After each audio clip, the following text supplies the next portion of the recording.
Hi friends, நம்ம channel பார்த்துட்ருக்கிறவங்களுக்கு என்னோட அன்பான வணக்கம். நம்ம இன்றைக்கி கோதுமை மாவையும் புடலங்காயும் வச்சு ஒரு டின்னர் ரெசிபி தான் பார்க்க போகிறோம். வாங்க பார்க்கலாம். இதை செய்கிறதுக்காக நான் ஒரு சின்ன சைஸ் புடலங்காயை தோல் சீவி வச்சுருக்கிறேங்க. புடலங்காயை இந்த மாதிரி விதை இல்லாமல் சீவி எடுத்துக்கலாம்.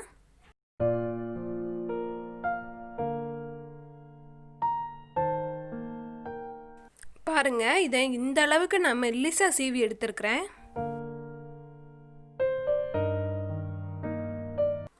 புடலங்காயை சீவினதில் எனக்கு ஒரு கைப்பிடி அளவுக்கு கிடச்சிருக்குங்க.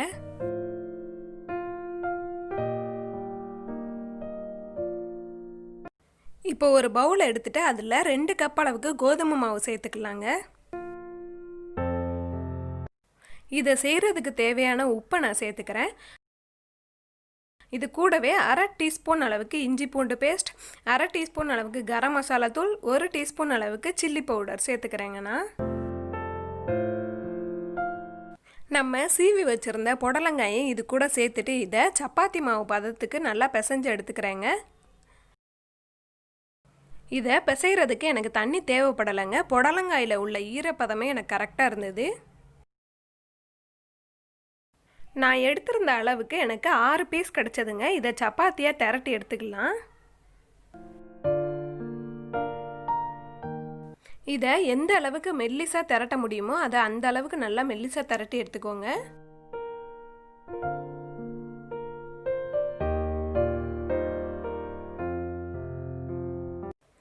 அடுப்பில் தவா வச்சுருக்கிறேங்க. தவா நல்லா சூடானதும் அதில் கொஞ்சமாக எண்ணெய் தடவிக்கிறேன்னா நம்ம தேய்ச்சி வச்சிருக்கிற சப்பாத்தியை தவாவில் சேர்த்துக்கலாங்க.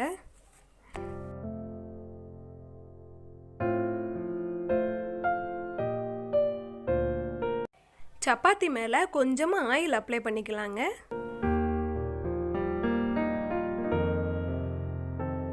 இதை ஹை ஃப்ளேம்லேயே வச்சு நீங்கள் எப்பயும் போல் சப்பாத்தி போட்டு எடுக்கிற மாதிரி எடுத்துக்கலாங்க.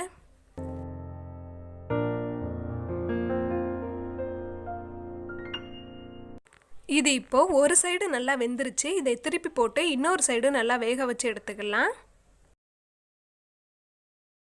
இது 2 சைடுமே நல்லா வெந்துருச்சுங்க. இதுக்கு சைடிஷ் எதுவுமே தேவையில்லை. இதை நீங்கள் வெறுமையாக அப்படியே கூட சாப்பிட்லாம்.